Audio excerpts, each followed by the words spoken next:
Vu de la voie rapide à 5 heures moins le quart du matin, Boston a tout d'une ville morte remâchant quelque ancienne tragédie. Une épidémie peut-être, ou une malédiction. Lourd et étouffant, un parfum iodé vient de l'océan. Des bancs de brouillard matinal dissimulent les mouvements que l'on aurait autrement pu voir. Roulant en direction du nord au volant de la Cadillac 84 noire de Cape Cod Limousine, empruntée à Butch Carrington, Eddie Casbrack éprouve l'impression de sentir l'âge de cette ville. Peut-être est-ce une impression que l'on ne peut ressentir dans aucune autre ville américaine. Boston est du menu fretin comparé à Londres et encore plus à Rome, mais d'une grande antiquité aux yeux des Américains. La ville se dresse sur ses collines basses depuis 3 siècles et a été construite à une époque où l'impôt sur le thé et le timbre n'existaient pas, où Paul Revere et Patrick Henry n'étaient pas nés. Cette ancienneté, ce silence et cette odeur de brume venue de la mer, tout cela rend Eddie nerveux. Et quand il est nerveux, il a recours à son inhalateur. Il le met dans sa bouche et pulvérise un nuage revivifiant au fond de sa gorge. Il y a bien quelques rares personnes dans les rues, un piéton ici et là, sur des passerelles réservées à leur usage, qui démentent l'impression d'errer dans une histoire de ville condamnée à la Lovecraft, une ville d'antique perversion et de monstres au nom imprononçable. Des commis, des infirmiers, des employés s'agglutinent là, par exemple, autour d'un arrêt de bus, le visage encore gonflé de sommeil. Ils ont raison, se dit Eddie. Tenez-vous-en au bus, laissez tomber le métro, c'est une mauvaise idée, les trucs souterrains. À votre place, je n'y descendrai pas non plus, pas là-dessous, pas dans les tunnels. Mauvais de penser à ça. S'il ne change pas de sujet de réflexion, il va devoir utiliser de nouveau l'inhalateur. Il est soulagé de trouver un peu plus de circulation sur Tobin Ridge. Puis un panneau lui indique la route 95 pour tout le nord de la Nouvelle-Angleterre. Il est saisi d'un frisson de tout son être. Ses mains se retrouvent momentanément soudées au volant. Il aimerait se persuader qu'il est sur le point de tomber malade, qu'il a attrapé un virus ou qu'il souffre de ces fièvres fantômes qu'affectionnait sa mère, mais il ne s'y trompe pas. C'est la cité qu'il laisse derrière lui, sur la frontière silencieuse entre le jour et la nuit, et ce que lui promet ce panneau qui sont en cause. Il est malade, d'accord, c'est vrai, mais ce n'est ni d'un virus ni d'une fièvre fantôme, ses souvenirs l'empoisonnent. J'ai la frousse, se dit-il. On retrouve toujours la frousse derrière tout ça, une frousse omniprésente, mais que l'on a tout de même fini par surmonter, plus ou moins. Nous nous en sommes servis, oui, mais comment? Impossible de s'en souvenir. Il se demande si les autres le peuvent. Pour lui, pour eux, il espère bien. Le ronronnement d'un camion augmente à sa gauche.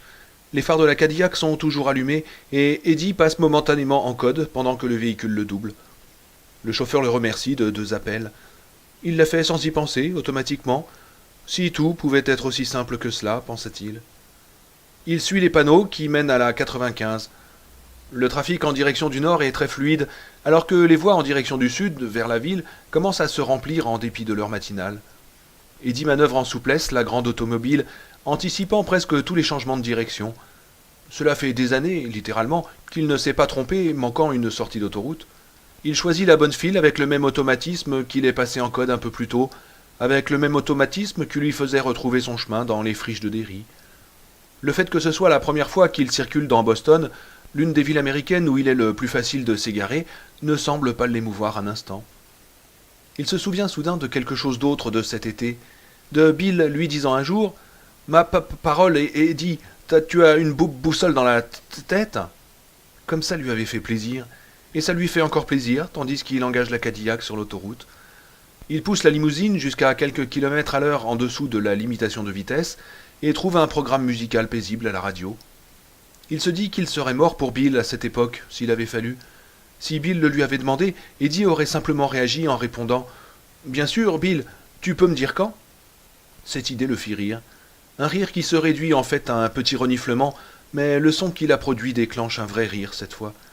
Il n'a guère l'occasion de rire en ce moment, et il ne s'attend pas à de multiples haha, l'expression de Ritchie, comme quand il disait « on devrait se payer quelques haha aujourd'hui », au cours de ce sinistre pèlerinage.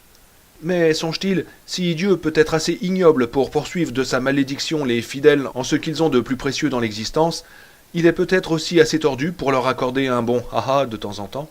« As-tu eu de bons haha récemment, Ed ?» dit-il à voix haute. Il rit de nouveau.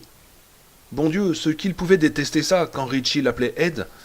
Mais au fond, il y avait quelque chose qui lui plaisait là-dedans aussi. Un peu comme Ben Hanscom quand Ritchie l'appelait Meule de Foin. Quelque chose comme un nom secret, une identité secrète. Une façon de devenir des êtres sans rapport avec les peurs, les exigences et les espoirs incessants de leurs parents. Ce n'était pas pour de la merde que Richie prenait ses voix bien-aimées, et peut-être savait-il qu'il était important pour des vauriens comme eux d'exister de temps en temps sous une autre personnalité. Eddie jeta un coup d'œil aux pièces de monnaie alignées sur le tableau de bord, encore une habitude de professionnel de la route. Quand le péage automatique arrivait, pas de course frénétique au porte-monnaie, pas de risque de s'apercevoir que l'on n'avait pas le compte. L'idée de monnaie lui faisait penser aux dollars d'argent, non pas ces sandwichs au cuivre bidon, mais aux vrais dollars d'argent, avec Dame Liberté frappée dessus dans ses grandes voiles. Les dollars d'argent de Ben Hanscom. Oui, mais n'était-ce pas Bill ou Ben, ou encore Beverly, qui s'étaient servis une fois de l'un d'eux pour leur sauver la vie?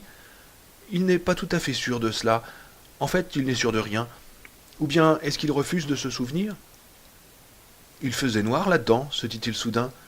Ça, je ne l'ai pas oublié. Il faisait bougrement noir là-dedans. Boston se trouve maintenant loin derrière lui, et le brouillard commence à se dissiper. Devant lui s'étend le Maine et toute la Nouvelle-Angleterre du Nord. Devant lui il attend Derry, et c'est à Derry que se dissimule quelque chose qui devrait être mort depuis 27 ans et qui ne l'est pas. Quelque chose avec autant de visages différents que Lon Chaney. Mais de quoi s'agit-il exactement? Ne l'avait-il pas vu à la fin dépouillé de ses masques tel qu'il l'était vraiment? Non, il se rappelle déjà tant de choses, mais pas suffisamment. Il se rappelle avoir aimé Bill Denbrough, très bien même. Bill ne se moquait jamais de son asthme, Bill ne le traitait jamais de fillette ou de poule mouillée. Il aimait Bill comme un grand frère idéal ou un père. Bill savait faire des choses, découvrait les coins intéressants, connaissait les trucs à voir. Quand on courait avec Bill, on courait pour être plus fort que le diable et on riait beaucoup, sans pour autant perdre haleine.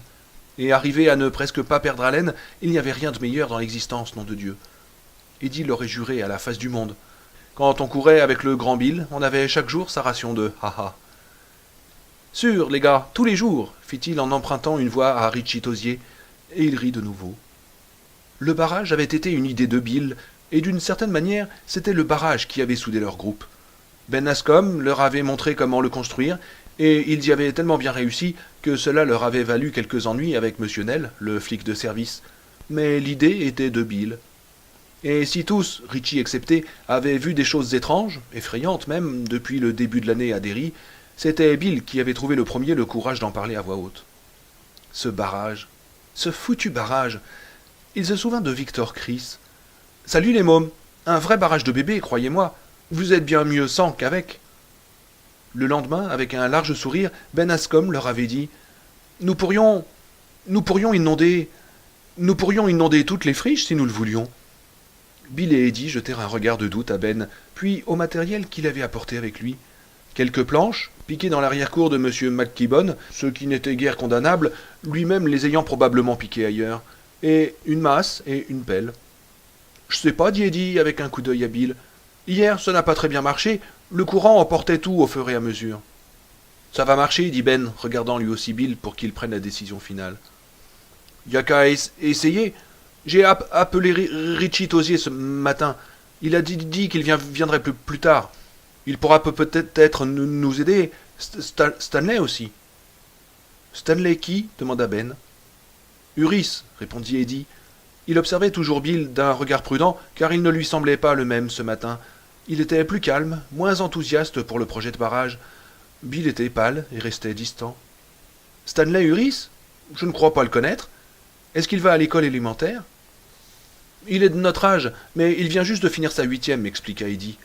Il est rentré à l'école avec un an de retard parce qu'il a été très malade quand il était petit. Tu te dis que t'as pris la pâtée hier, mais tu devrais être bien content de ne pas être Stan. Il y a toujours quelqu'un pour lui tomber dessus. Il est juif.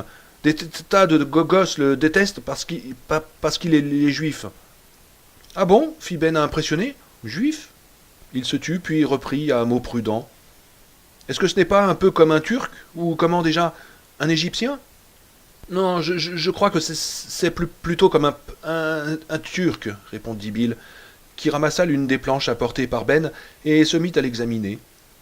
Elle faisait un peu moins de 2 mètres de long pour moins d'1 mètre de large.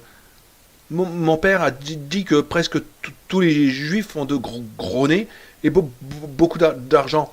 Mais Stan a un nez normal et il est toujours fauché, poursuivit Eddie. Ouais, dit Bill. Son visage, pour la première fois de la journée, s'éclaira d'un véritable sourire. Ben sourit, Eddie sourit. Bill rejeta la planche, se leva et chassa le sable du fond de son pantalon. Il se dirigea vers le bord de l'eau où les deux autres le suivirent. Bill enfonça les mains dans ses poches revolver et soupira profondément. Eddie était sûr qu'il allait dire quelque chose de sérieux. Son regard alla d'Eddie à Ben, puis revint sur Eddie, mais il ne souriait plus. Eddie sentit une pointe de frayeur. Mais tout ce que Bill déclara fut « T'as bien ton inhalateur ?» et Eddie.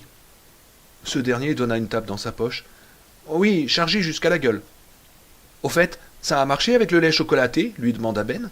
« Ah oui, au poil !» s'exclama Eddie avec un éclat de rire, imité par Ben, tandis que Bill les regardait, intrigué mais souriant. Eddie lui expliqua le stratagème et Bill sourit de nouveau. La mère d'Eddie a peur qu'il casse et de ne pas pouvoir se faire rembourser. Eddie renifla et fit semblant de le pousser dans la rivière. « Fais gaffe, Trouduc, dit Bill, imitant Henry Bowers de manière impressionnante. Je vais te tordre tellement la tête que tu pourras te voir en train de t'essuyer. Ben roula à terre, hurlant de rire. Bill lui jeta un coup d'œil, toujours souriant, toujours les mains dans les poches, mais toujours un peu distant, un peu ailleurs. Il regarda Eddie avec un geste de la tête en direction de Ben. Un peu débile, ce mec, dit-il. Ouais, convint Eddie, qui sentait toutefois qu'il y avait un côté artificiel dans sa manière de plaisanter. Il avait quelque chose en tête, et sans doute le lâcherait-il quand il serait prêt, sauf qu'il n'était pas sûr d'avoir envie de savoir de quoi il s'agissait. Mentalement retardé, ce mec. Mentalement pétardé, commenta Ben en pouffant. Vas-tu nous montrer comment construire ce barrage, ou vas-tu rester assis sur ton gros cul toute la journée? Ben se releva. Il regarda tout d'abord la rivière qui s'écoulait à une vitesse modérée. La Kenduskig n'était pas bien large en ce point éloigné des friches, mais elle n'en avait pas moins été la plus forte hier. Ni Bill ni Eddie n'avaient pu imaginer comment prendre solidement pied dans le courant, mais Ben souriait, du sourire de quelqu'un qui envisage de faire du jamais vu. Quelque chose d'amusant et de pas trop difficile. Eddie pensa « Il a trouvé comment faire, je crois vraiment qu'il a trouvé. »« D'accord, dit Ben. Enlevez vos chaussures, les mecs, faudra mouiller vos petits petons. » La voix de la mère d'Eddie s'éleva aussitôt, aussi rude et autoritaire que celle d'un flic qui règle la circulation. « Il n'en est pas question, Eddie, il n'en est pas question. Les pieds mouillés, c'est la meilleure façon, et il y en a mille autres, d'attraper un refroidissement. Et un refroidissement, c'est la route ouverte à la pneumonie, alors pas question. » Bill et Ben s'étaient assis sur la rive et retiraient leurs tennis et leurs chaussettes. Ben alla jusqu'à rouler les jambes de son pantalon. Bill regarda Eddie, un regard clair et chaud, plein de sympathie. Eddie eut soudain la certitude que le grand Bill savait exactement ce qui lui était passé par la tête, et il eut honte. « Alors, t'arrives ?»« Ouais, bien sûr, » répondit Eddie, qui s'assit à son tour et se déchaussa, tandis que sa mère continuait de rouspéter dans sa tête. Mais sa voix devenait de plus en plus faible et lointaine, remarqua-t-il avec soulagement, comme si quelqu'un avait planté un hameçon dans le dos de sa robe et la tirait loin de lui le long d'un corridor sans fin. C'était l'une de ces parfaites journées d'été qui, dans un monde où tout n'était qu'ordre et clarté, ne pourrait jamais s'oublier. La brise légère qui soufflait suffisait à tenir à l'écart le gros des bataillons de moustiques et de mouches noires. Le ciel était d'un bleu éclatant, flambant neuf. Il devait faire autour des 25 degrés, et les oiseaux chantaient et s'affairaient dans les buissons et les arbres. Eddie n'eut besoin qu'une fois de son inhalateur. Sa poitrine se fit légère et sa gorge lui donna l'impression magique de s'élargir à la taille d'une autoroute. L'appareil passa le reste de la matinée oublié au fond de sa poche revolver. Ben Ascom, qui avait paru si timide et peu sûr de lui la veille, se transforma en un général débordant de confiance dès que la construction du barrage battit son plein. Il grimpait de temps en temps sur la berge, et là, main boueuse aux hanches, il étudiait l'état d'avancement des travaux en murmurant pour lui-même. Il passait parfois une main dans ses cheveux, qui, vers 11 heures, se dressaient en mècherets des comiques. Eddie, incertain au début, éprouva peu à peu un sentiment d'allégresse qui se transforma en quelque chose d'à la fois bizarre, terrifiant et tonique. Un sentiment si étranger à son état d'esprit habituel qu'il lui fallut attendre le soir, alors qu'allongé dans son lit il se repassait le film de la journée, pour lui donner un nom, la puissance. Il avait éprouvé un sentiment de puissance. Leur truc allait marcher, bon Dieu, mieux encore que ce que Bill et lui, et peut-être même Ben, avaient rêvé. Il voyait aussi combien Bill se prenait au jeu, avec retenue au début, toujours préoccupé par ce qu'il avait à l'esprit, puis s'impliquant peu à peu avec de plus en plus de conviction. Il donna une ou deux fois une bonne tape sur l'épaule de Ben en lui disant qu'il n'était pas croyable, ce qui eut le don de faire rougir à chaque fois le gros garçon. Ben fit placer à ses deux camarades, en travers du courant, une planche qu'ils tinrent pendant qu'ils l'enfonçaient à coups de masse dans le lit du cours d'eau. « Voilà, elle est en place, mais continue à la tenir, sans quoi le courant va l'emporter, dit-il à Eddie, qui resta où il se trouvait, tandis que l'eau débordait la planche et transformait ses doigts en étoiles de mer ondulantes. Ben et Bill disposèrent une deuxième planche à 50 centimètres en aval de la première, que Ben enfonça à coups de masse, avant de remplir l'intervalle de terre sablonneuse prise sur la berge, pendant que Bill la maintenait. Au début, le mélange fut emporté aux extrémités de la planche en volute cendreuse, et Eddie pensa que ça ne marcherait jamais. Mais Ben commença à ajouter des cailloux et de la vase collante prise dans le lit de la rivière, et les fuites diminuèrent. En moins de 20 minutes, il avait réussi à édifier un remblai brunâtre de pierre et de terre entre les deux planches, au milieu du courant. Eddie se croyait presque victime d'une illusion d'optique. Si on avait du vrai ciment, et pas seulement de la terre et des cailloux, il faudrait transporter toute la ville du côté d'Old Cape dès la semaine prochaine, dit Ben en jetant sa pelle sur la berge, où il s'assit pour reprendre son souffle. La réflexion fit rire Bill et Eddie, et il leur répondit par un sourire. Dans ce sourire, on devinait le fantôme du beau visage d'adulte qui serait un jour le sien. L'eau commençait à s'élever derrière la planche en amont. Eddie demanda ce qu'il fallait faire pour l'eau qui fuyait aux extrémités. « Oh, laisse-la, ça n'a pas d'importance. »« Pas d'importance ? Non, pas un poil. »« Bah, pourquoi ? » ?»« Bon, je sais pas dire exactement. Il faut en laisser passer un peu, c'est tout. »« Mais comment le sais-tu » Ben haussa les épaules. « Comme ça, c'est tout, » signifiait le geste. Eddie se tut. Quand il eut soufflé, Ben prit une troisième planche, la plus épaisse des 4 ou 5 qu'il avait laborieusement transportées jusque dans les friches, et la cala soigneusement contre celle d'aval que tenait toujours Bill, enfonçant solidement l'extrémité opposée dans le lit de la rivière. Ainsi était créé l'arc-boutant que prévoyait son dessin de la veille. « Parfait, dit-il, faisant un pas en arrière, le sourire aux lèvres. « Vous allez pouvoir lâcher maintenant, les mecs. Le mélange entre les planches va prendre l'essentiel de la pression, l'autre planche prendra le reste. » « Et l'eau ne va pas l'emporter, celle-là » demanda Eddie. « Non, au contraire, elle va l'enfoncer davantage. »« Et si tu te trompes, on te fait la peau. »« Oh, bah merci, trop aimable. » Bill et Eddie lâchèrent. Les deux planches horizontales craquèrent un peu, s'inclinèrent un peu, mais ce fut tout. « Eh bien, merde !» s'écria Eddie. « Formidable !» fit Bill avec un grand sourire. « Ouais, » répondit Ben. « Allez, cassons la croûte. » Ils mangèrent, assis sur la rive, presque en silence, regardant l'eau qui montait derrière le barrage et fuyait aux deux extrémités. Ils avaient déjà altéré la géographie des berges, constata Eddie. Les eaux détournées y découpaient des festons et des creux. Sous leur regard, le nouveau cours de la rivière déclencha une petite avalanche sur l'autre rive. En amont, l'eau s'accumulait en une mare approximativement circulaire, débordant même sur le talus de la rive en un endroit. Des rigoles scintillantes commencèrent à s'infiltrer sur l'herbe et entre les buissons. Eddie se mit à prendre lentement conscience de ce que Ben avait compris le premier, le barrage était déjà construit. Les vides restant entre les planches et les berges étaient des biefs. Ne connaissant pas le terme, Ben n'avait pu l'expliquer à Eddie.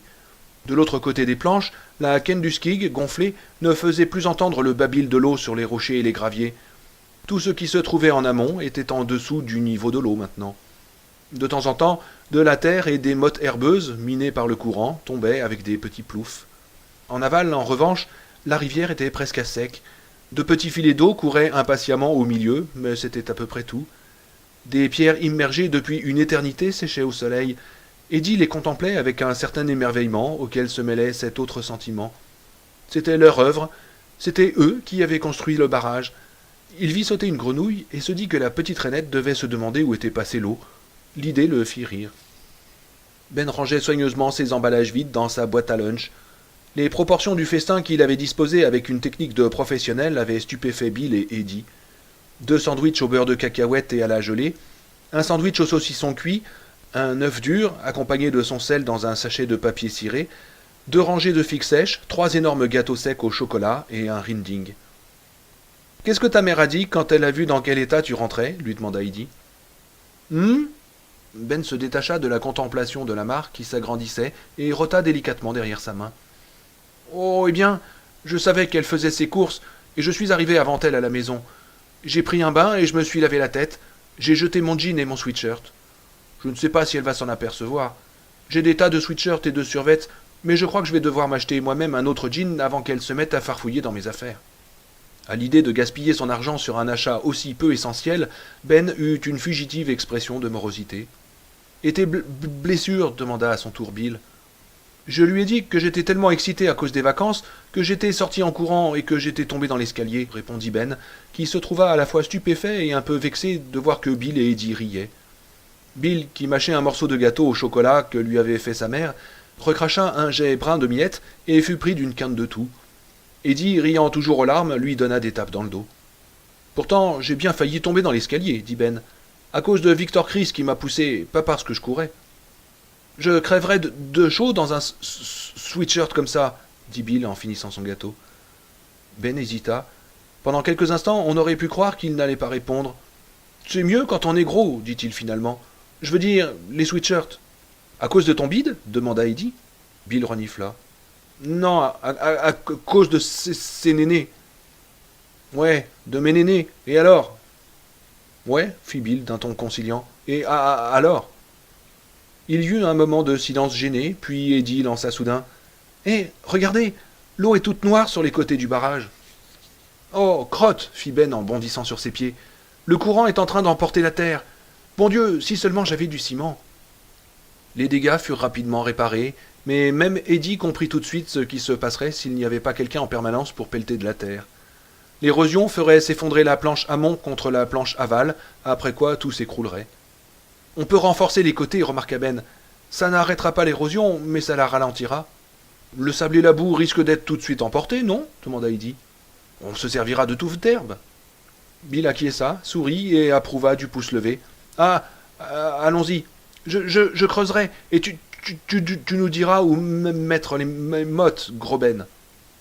De derrière eux, une voix joyeuse et stridente les interpella avec un accent irlandais à couper à la tronçonneuse. Bon Dieu, m'avait transformé les friches en piscine, ma parole. Eddie se tourna, non sans remarquer comment Ben s'était raidi, lèvres serrées, au son d'une voix étrangère. Au-dessus d'eux, sur le chemin que Ben avait traversé la veille, se tenaient Richie Tosier et Stanley Uris. Richie descendit en quelques bonds sur la rive, jeta un coup d'œil non dépourvu d'intérêt à Ben et pinça la joue d'Eddie. Arrête tout de suite, Richie, j'ai horreur que tu me fasses ça. Mais non, t'adores ça, Ed, rétorqua Richie avec un immense sourire. Alors, quelles sont les nouvelles? Quelques bons AA à se mettre sous la dent? Ils arrêtèrent les travaux vers 4 heures, assis beaucoup plus haut sur la berge. L'endroit où Bill, Ben et Eddie avaient cassé la croûte était maintenant sous l'eau. Ils contemplaient leur œuvre. Ben lui-même n'en revenait pas. En lui, le sentiment de la réussite luttait avec une sourde angoisse. Il se surprit à évoquer Fantasia, où l'on voit Mickey Mouse incapable d'arrêter le balai après l'avoir mis au travail. Foutrement incroyable, commenta doucement Richie Tosier en repoussant ses lunettes sur son nez. Eddie lui jeta un coup d'œil, mais Richie n'avait pas attaqué l'un de ses numéros. Il restait pensif, le visage presque solennel. De l'autre côté de la rivière, où le terrain s'élevait faiblement avant de redescendre en pente douce, ils avaient créé un nouveau marécage. Bruyères et houx baignaient dans 30 centimètres d'eau. D'où ils étaient, ils apercevaient même le marécage qui lançait des pseudopopes et s'étendait insidieusement vers l'ouest. Inoffensif cours d'eau sans profondeur, encore le matin, la Kenduskig, au-delà du barrage, s'était transformée en un petit lac allongé, gonflé d'eau calme. Vers 2 heures, l'agrandissement de ce lac avait fait s'effondrer les berges de part et d'autre du barrage, au point que les déversoirs s'étaient mis à couler à plein bord. Tout le monde, à part Ben, était parti en expédition à la décharge pour ramener des matériaux, tandis que le chef des travaux disposait méthodiquement ses mottes de terre. Non seulement l'équipe des crocheteurs avait trouvé des planches, mais elle ramenait en outre 4 pneus lisses, une portière rouillée de Hudson 49 et un gros morceau de tôle ondulé. Sous la direction de Ben, ils avaient ajouté 2 ailes au barrage original, bloquant ainsi l'écoulement latéral de l'eau. Rabattues vers l'amont, ces ailes retenaient ainsi encore mieux le courant. « L'homme qui détourne les fleuves, dit Richie. Tu es un génie, mec. Oh, n'exagérons rien, fit Ben avec un sourire. J'ai quelques Winston, reprit Richie.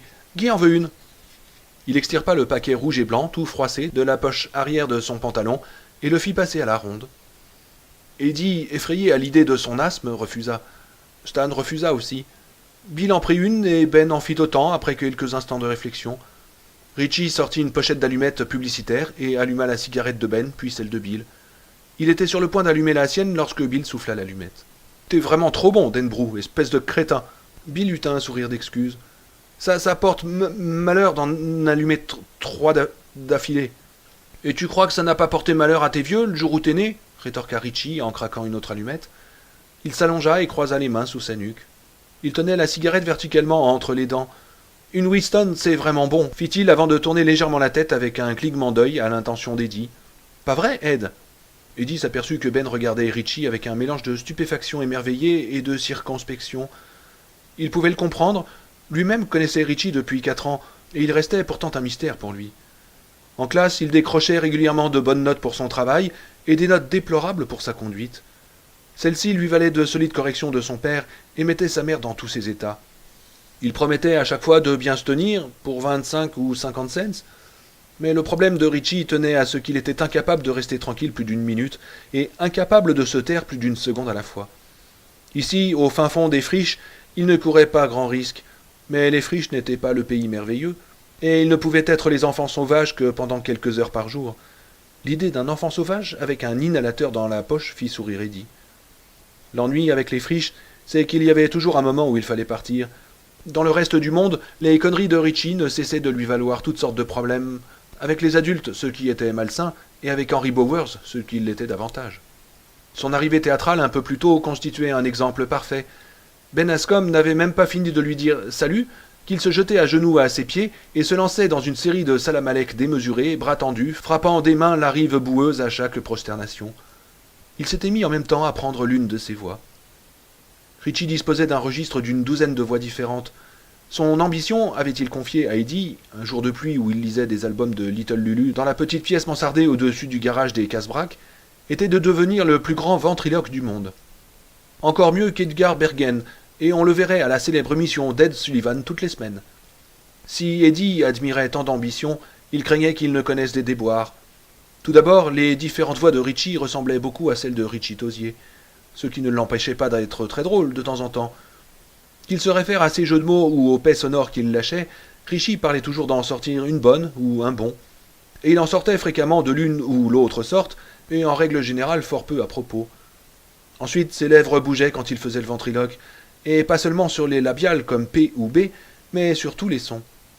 En troisième lieu, quand il disait qu'il allait laisser tomber, ça n'allait jamais bien loin. La plupart de ses amis étaient trop gentils, ou peut-être trop conquis par son charme, parfois enchanteur, mais souvent épuisant, pour lui faire remarquer ses petites imperfections.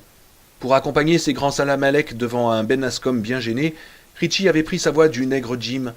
Bill le laissa s'égosiller un moment, puis intervint. « Ne t'inquiète pas, Ben. Ce n'est que Richie. Il est cinglé. » Richie bondit sur ses pieds. « Je t'ai entendu, Denbo. T'as intérêt à me fiche la paix ou je te jette meule de foin dessus.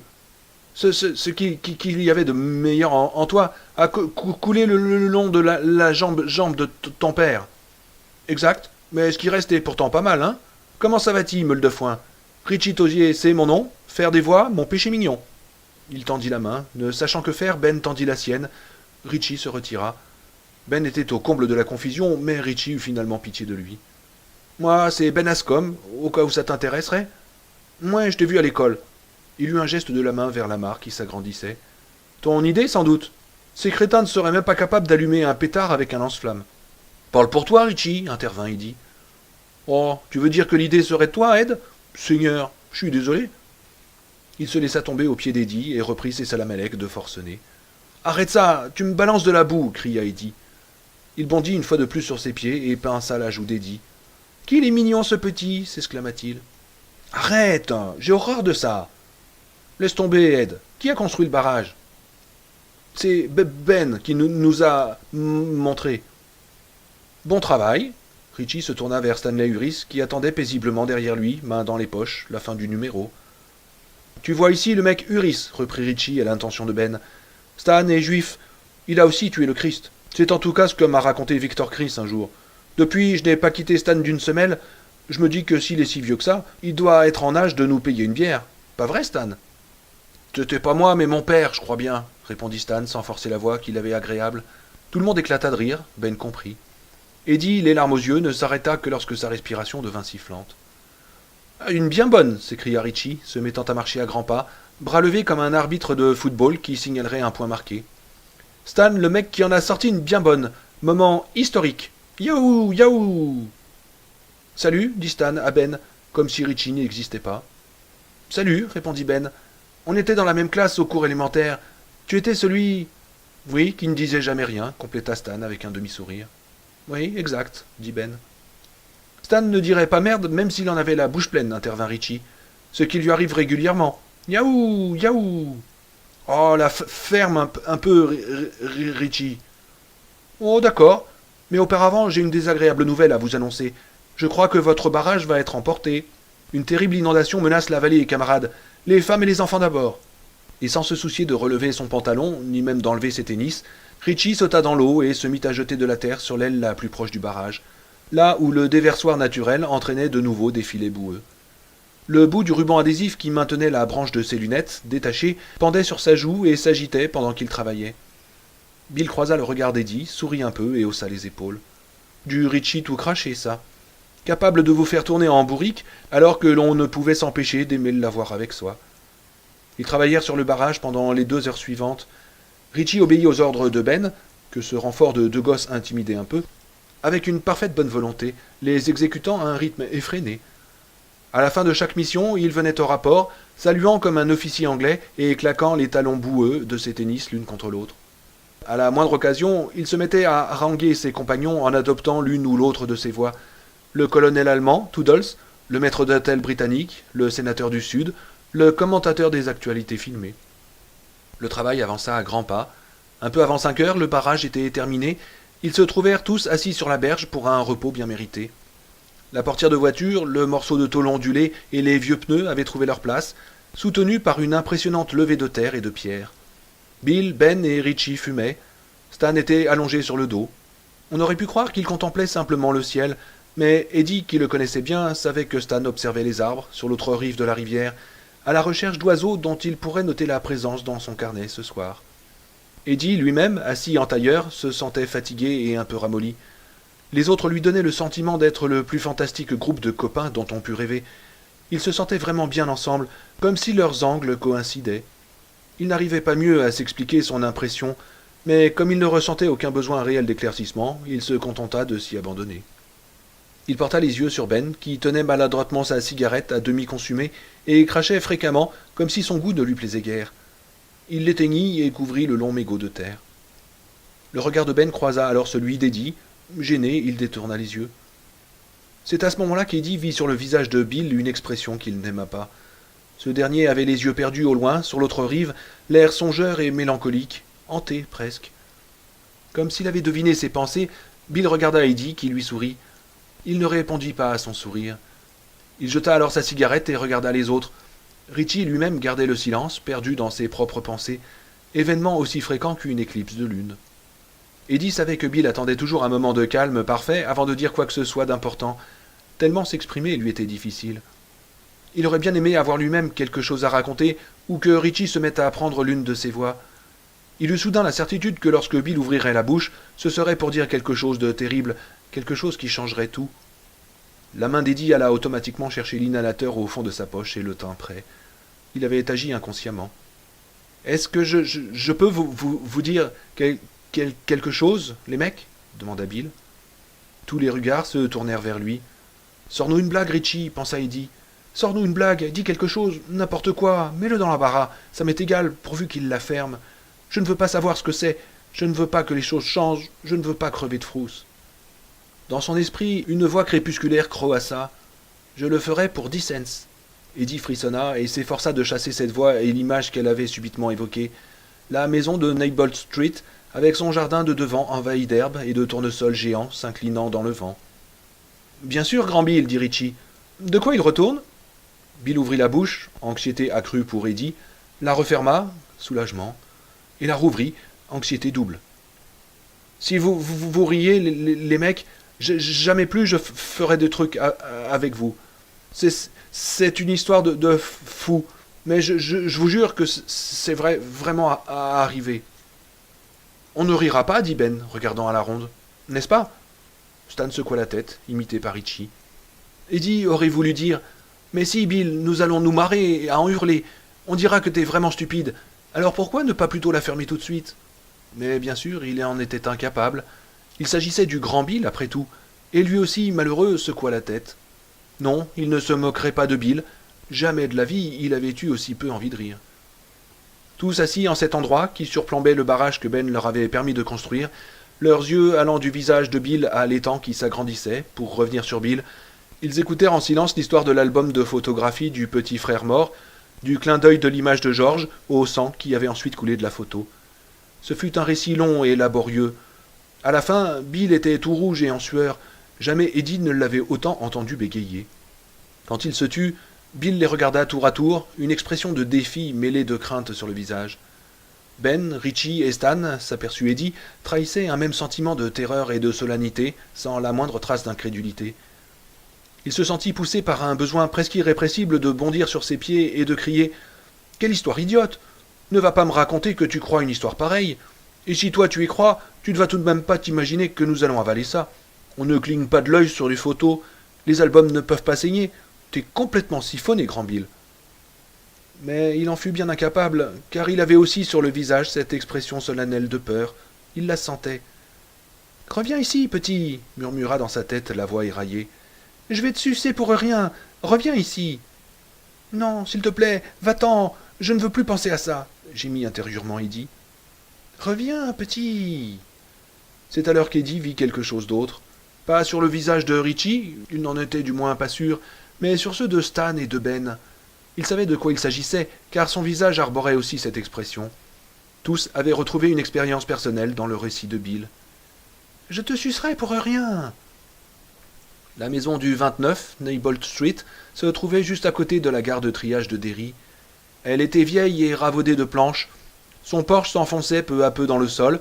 Sa pelouse était envahie de mauvaises herbes, au milieu desquelles gisait un vieux tricycle renversé et couvert de rouille, une roue en l'air.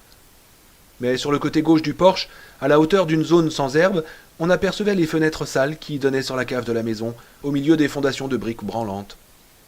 C'est à l'une de ces fenêtres qu'Eddie avait vu pour la première fois, 6 semaines auparavant, la tête du lépreux.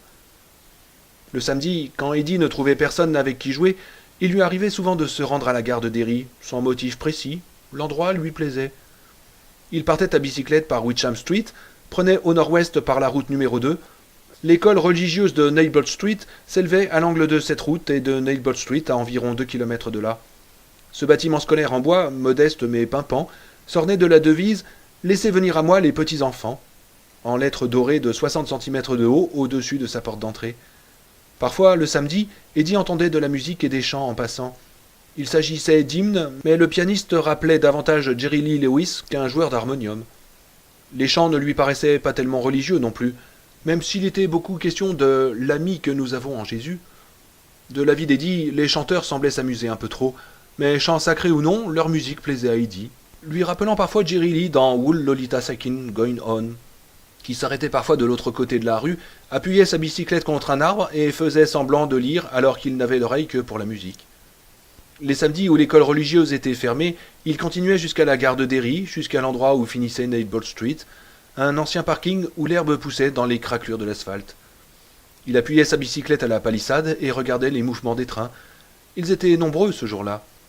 Sa mère lui avait dit qu'autrefois, on pouvait prendre un train de passagers de la GSWM à ce qui était alors la gare de passagers de Neibolt Street, mais que ce type de train avait cessé de circuler à peu près à l'époque de la guerre de Corée. On aurait pu partir de Derry et traverser tout le Canada avec un seul changement, lui avait-elle expliqué. Mais qui avait envie de prendre le train alors qu'il suffisait de sauter dans sa voiture?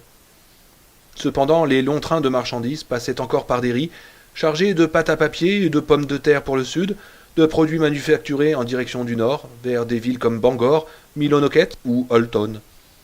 Eddie aimait particulièrement les trains qui partaient pour le nord avec leur chargement de Ford ou de Chevrolet flambant neuve. Un jour, j'aurai une voiture comme ça, ou même mieux, peut-être même une Cadillac, s'était-il promis. Il y avait en tout 6 voies qui convergeaient vers la gare, dont celle qui se dirigeait à l'est, vers la côte. 1 ou 2 ans auparavant, alors qu'Eddie se tenait près de cette dernière, un cheminot ivre lui avait lancé une bourriche depuis un wagon à bestiaux, alors que le train roulait lentement. Eddie eut un geste de recul, bien que le paquet fût tombé sur le ballast à 3 mètres de lui. Il y avait des choses dedans qui grouillaient. « Dernier train de la ligne, mon garçon !» lui avait crié l'homme, qui tira une petite bouteille plate de sa poche, la vida tête renversée et la jeta ensuite sur le ballast où elle vola en éclats. Puis le cheminot lui montra la bourriche. « Amène donc ça à ta maman !» Avec les compliments de la Southern Sea Coast, la ligne qui mène tout droit au chômage. Il s'était penché en avant pour lancer ses derniers mots, le convoi prenant de la vitesse, et Eddie avait bien cru pendant un instant qu'il allait en tomber. Une fois le train parti, Eddie s'approcha de la boîte et l'examina prudemment, sans y toucher. Les bestioles qui s'agitaient dedans avaient un aspect glissant et peu ragoûtant. Si l'homme avait dit qu'elles étaient pour lui, Eddie les aurait laissées là où elles étaient. Mais il lui avait demandé de les amener à sa maman, et comme Ben, Eddie bondissait à ce seul nom. Il alla piquer un bout de corde dans l'un des ateliers déserts en tôle préfabriquée et attacha la bourriche au porte-bagages de sa bicyclette. Sa mère avait commencé par étudier le colis avec autant de méfiance que lui, puis s'était mise à crier, mais de joie plus que de peur.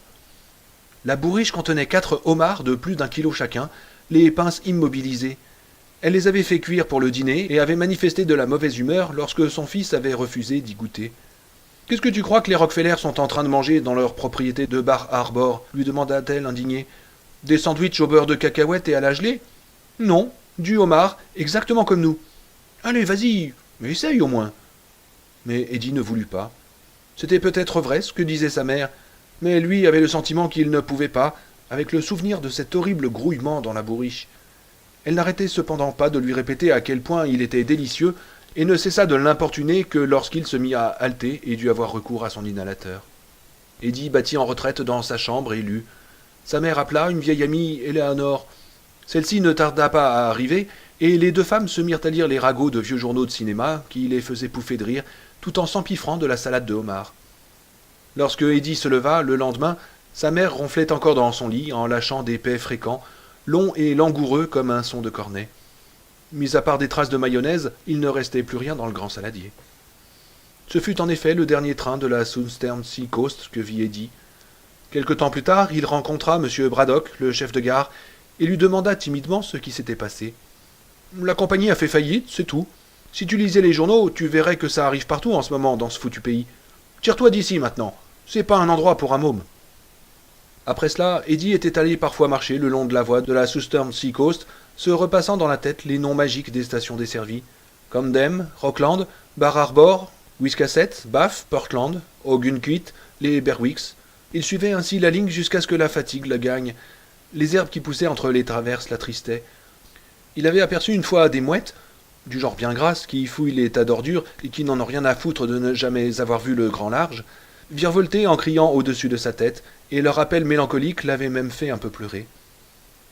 La gare avait autrefois possédé un portail d'entrée, mais il avait été jeté à bas au cours d'une tempête, et personne ne s'était soucié de le faire réparer, si bien qu'Eddie pouvait aller et venir à peu près à sa guise, en dépit de M. Braddock, qui le virait manu militari quand il le voyait, ou quand il voyait n'importe quel gamin.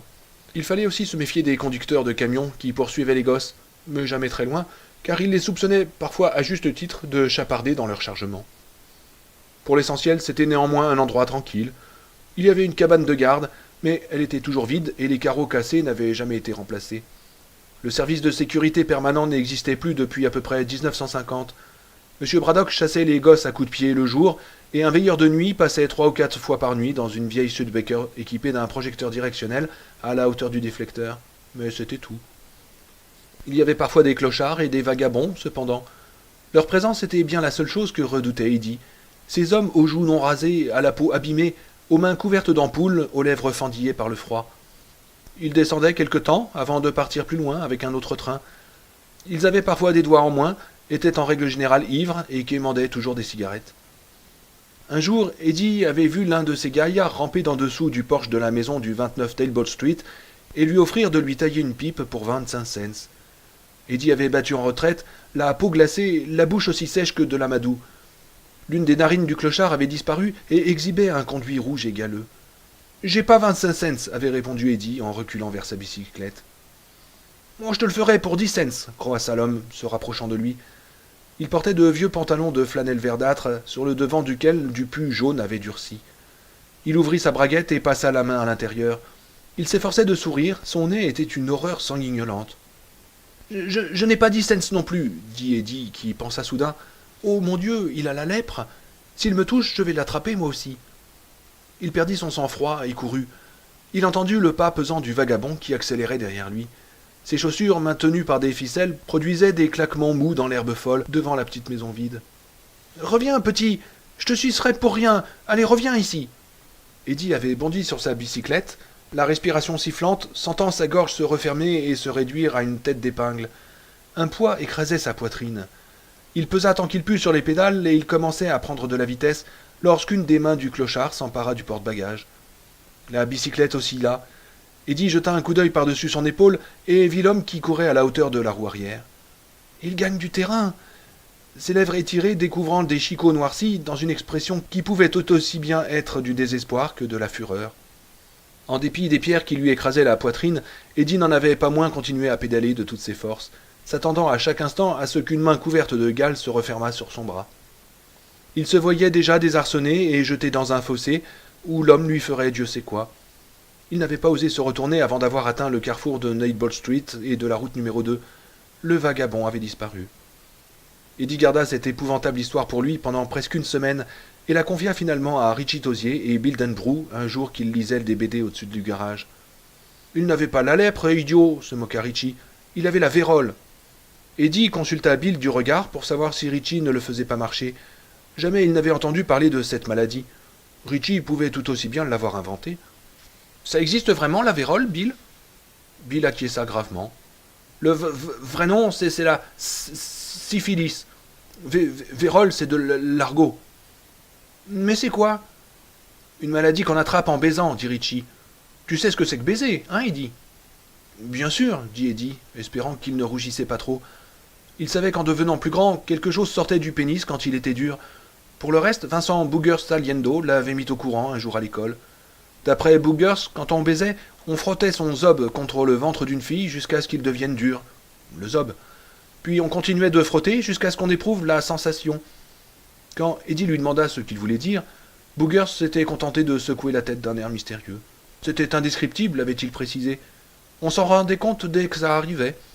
Il avait ajouté qu'on pouvait s'y exercer dans son bain en se frottant le zob avec le savon ivoiri. Eddie avait essayé, mais n'avait éprouvé au bout d'un moment qu'une banale envie d'uriner en fait de sensation. Dès qu'on avait la sensation, le truc sortait du pénis. La plupart des gosses appelaient ça la purée, avait dit aussi Boogers. Mais son grand frère prétendait que le nom scientifique était la jute. Toujours est-il que lorsque la sensation se manifestait, il fallait se prendre le zob et le diriger à toute vitesse sur le nombril de la fille dès que la purée sortait. Elle entrait dans le ventre de la fille et y faisait un bébé. Est-ce que les filles aiment ça avait demandé Eddie. Lui-même était glacé d'horreur. Je suppose que oui, avait répondu l'autre, désarçonné. Maintenant, écoute-moi, Ed, dit Richie. Certaines femmes ont cette maladie. Certains hommes aussi, mais surtout les femmes. Un type qui peut l'attraper d'une femme. Ou d'un autre type, s'il est pédé. Exact. Ce qu'il faut savoir, c'est qu'on attrape la vérole en baisant avec quelqu'un qui l'a déjà. Et qu'est-ce que ça fait demanda Eddie. Tu pourris, répondit simplement Richie. Eddie ouvrit de grands yeux, horrifié. C'est moche, je sais, mais c'est la vérité. C'est ton nez qui part en premier. T'as certains types qui perdent leur nez comme ça, d'un seul coup, puis c'est le zob. Oh, arrête, Richie. Je viens juste de manger. Ben, mec, c'est scientifique. Et alors, quelle est la différence entre la lèpre et la vérole insista Eddie. Tu n'attrapes pas la lèpre en baisant, répliqua vivement Richie, partant d'un accès de fou rire qui laissa ses deux camarades interloqués. À la suite de cette aventure, la maison du 29 Nailbot Street avait acquis un statut très particulier dans l'imagination d'Eddie. À la vue de sa cour envahie d'herbe, de son porche affaissé et des planches clouées en travers des fenêtres, il se sentait pris d'une fascination malsaine. Et 6 semaines auparavant, il avait garé sa bicyclette sur le bord de la route en gravier, le trottoir s'interrompait 4 maisons plus haut, avant de traverser le jardinet jusqu'au porche. Il s'était retrouvé le cœur cognant dans la poitrine, avec ce même goût sec dans la bouche que la première fois. À écouter le récit de la photo vivante de Bill, il comprit que ce qu'il avait ressenti en s'approchant de la maison était comparable à ce que Bill avait éprouvé dans la chambre de George. Il avait l'impression de ne plus contrôler ce qu'il faisait, mais d'être poussé par quelque chose. Ce n'était pas ses pieds qui bougeaient, aurait-on dit, mais la maison, broyant du noir et silencieuse, qui paraissait s'avancer vers l'endroit où il se tenait.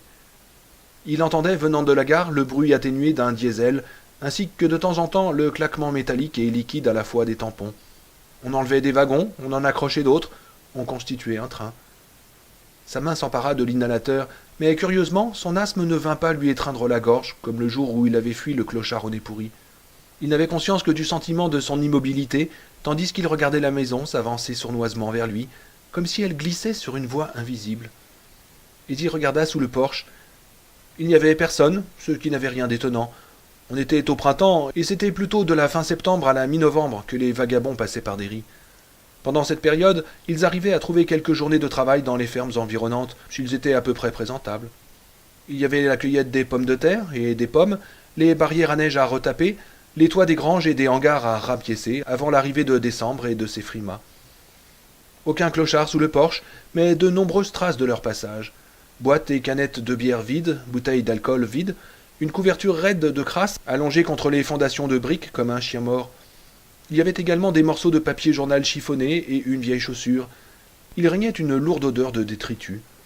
D'épaisses couches de feuilles mortes devaient pourrir là-dessous. Eddie ne put s'empêcher de ramper sous ce porche. Il sentait les battements de son cœur jusque dans la tête maintenant, accompagnés d'éclairs blancs qui traversaient son champ de vision. L'odeur était encore pire en dessous, mélange de gnôle, de sueur et du parfum brun des feuilles en décomposition. Ces dernières ne craquaient même pas sous ses mains et ses genoux et n'émettaient qu'un chuintement mou. « Je suis un clochard, pensa absurdement Eddie. Je suis un clochard et je brûle le dur. C'est mon truc. J'ai pas un rond, j'ai pas de baraque, mais j'ai récupéré une bouteille, $1 et un coin pour roupiller. Je vais ramasser des pommes cette semaine et des patates la suivante. Et quand la terre sera verrouillée par le gel comme de l'argent dans un coffre de banque, eh bien je sauterai dans l'un de ces wagons de la GSWM qui empestent la betterave. Je m'installerai dans un coin, sous du foin, je me taperai un godet et un morceau de quelque chose. Et si je ne me fais pas virer par un des mecs de la sécurité des trains, je sauterai sur un wagon de la Bama Star et je filerai vers le sud pour aller cueillir des citrons et des oranges. Et si on m'arrête pour vagabondage, j'irai construire des routes pour les touristes. Bon Dieu, je l'ai déjà fait, non? Je suis juste un vieux clochard solitaire, j'ai pas un rond, j'ai pas de maison, mais il y a quelque chose que j'ai. Une maladie qui me bouffe. Ma peau se fend, mes dents tombent, et savez quoi? Je sens que je tourne à l'aigre comme une pomme qui pourrit, je le sens arriver, je sens que ça me bouffe de dedans, sans trêve ni répit. Eddie repoussa la couverture crasseuse du bout des doigts, ne pouvant retenir une grimace en la touchant. L'une des fenêtres basses qui donnaient sur la cave se trouvait juste derrière, un carreau brisé, l'autre rendu opaque par la crasse. Il s'inclina vers l'ouverture, se sentant presque hypnotisé.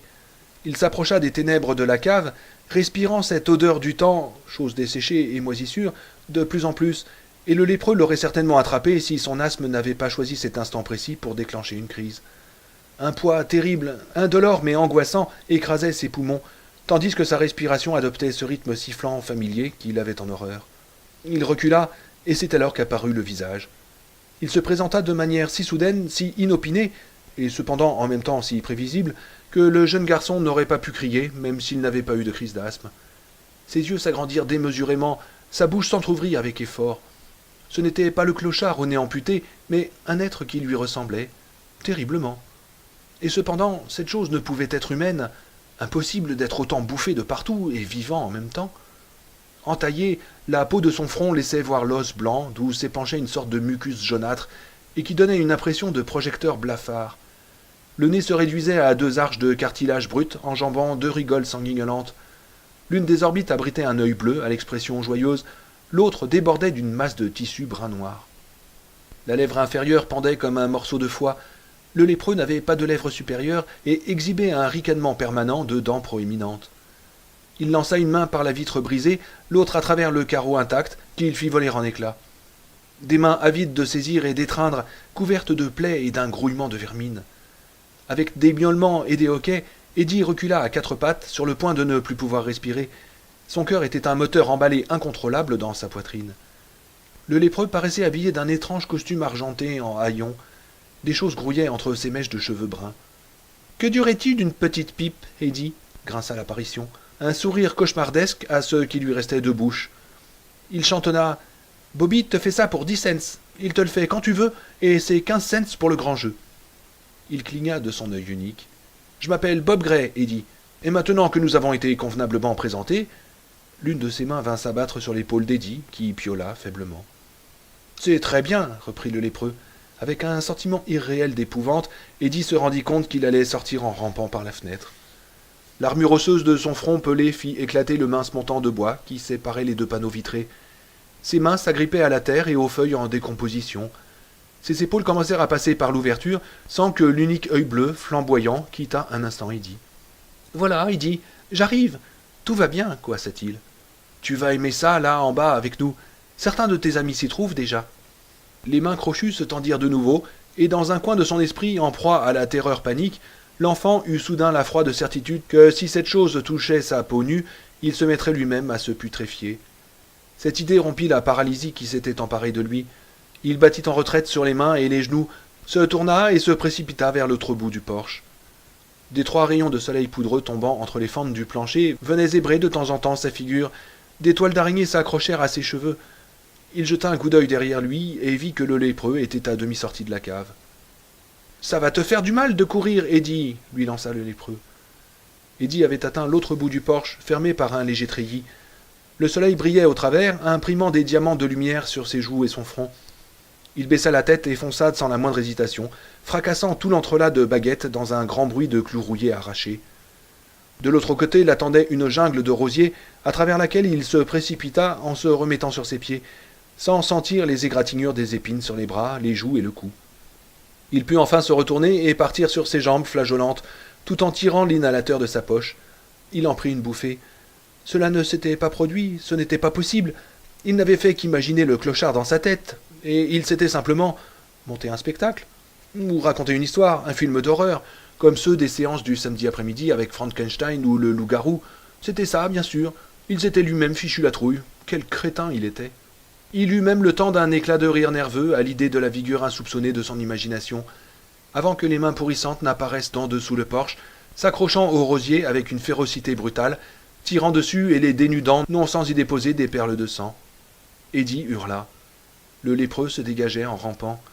Il vit alors qu'il portait un costume de clown, avec des gros pompons orange sur le devant en guise de bouton. La chose vit Eddie et sourit. Le cratère qui lui servait de bouche s'ouvrit, laissant pendre la langue. Eddie hurla de nouveau, mais personne n'aurait pu entendre le cri étouffé d'un enfant hors d'haleine depuis la gare où pilonnait le diesel. La langue du lépreux se mit à s'allonger, à se dérouler comme un serpentin de fête, se terminant en pointe de flèche. Elle rampait dans la boue écumeuse, suintant d'une humeur jaunâtre épaisse, couverte d'un grouillement de vermine. Les rosiers sur lesquels le printemps avait posé les premières touches de vert tendre lorsqu'Eddie était passé au travers, noircissaient et se desséchaient. « Une pipe !» murmura le lépreux en se redressant sur ses pieds, chancelant. Eddie bondit vers sa bicyclette. La même course effrénée que l'autre fois, si ce n'est qu'elle se déroulait maintenant comme un cauchemar dans lequel on avance avec une lenteur angoissante en dépit de tous ses efforts.